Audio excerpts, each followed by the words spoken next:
और इस बीच देखिए स्टेटमेंट ये भी सामने आया कि हमारे अंदरूनी मामलों में दखल दे रहा है कनाडा, क्योंकि देखिए कनाडा की अगर बात की जाए तो भारत और कनाडा के जो रिश्ते हैं लगातार बिगड़ते हुए नजर आ रहे हैं। ट्रूडो के आरोप के बीच जयशंकर ने उन्होंने बोलती बंद करते हुए नजर आए थे। भारत ने वियना कन्वेंशन का उल्लंघन नहीं किया है। कठिन दौर में भारत कनाडा के संबंध हालात और सामान्य होने पर शुरू होगी वीजा सुविधाएं। जनसत्ता और इंडियन एक्सप्रेस दोनों में ही इस खबर को जगह दी गई है। और देखिए इसमें विस्तार से चर्चा तो करेंगे, पर एक बार सुना देते हैं क्या कुछ कहा गया है।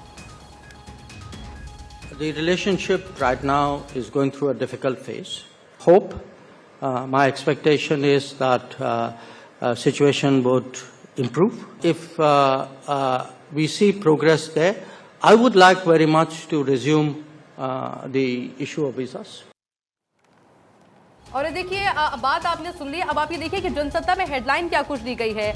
मुश्किल दौर से गुजर रहे भारत और कनाडा के संबंध, राजनयिक विवाद में वियना संधि की याद दिलाते हुए जयशंकर ने तमाम बातें कही है। और देखिए विदेश मंत्री ने यह भी कहा है कि यदि कनाडा में भारतीय राज्यों की सुरक्षा में प्रगति दिखी तो भारत कनाडा के लोगों को वीजा जारी करना फिर से शुरू कर सकता है। बिल्कुल। और देखिए दैनिक जागरण ने भी फ्रंट पेज पे इसको जगह दी है। अमेरिका और ब्रिटेन के कनाडा का समर्थन करने पर जयशंकर ने सच्चाई बताई। घरेलू मामले में कनाडाई दे रहे थे दखल और इसी वजह से फैसला लिया गया। कनाडा में भारतीय डिप्लोमेट्स की दरअसल बैठक से जुड़ी एक खबर भी सामने आ रही है, जो कि अपने दर्शकों को हम बताते हैं। जासूसी, माफ कीजिएगा, जासूसी की खबर है। भारत ने कई बार कनाडा के सामने इस मसले को उठाया था। भारत ने इसे वियना कन्वेंशन का उल्लंघन बताया था। भारत ने आतंक को बढ़ावा देने का भी मुद्दा उठाया था। आपको याद होगा कि 41 राजनयिकों को वापस भेज दिया गया। कनाडा ने आतंकियों पर कोई कार्रवाई नहीं की है, ये भारत ने कहा है।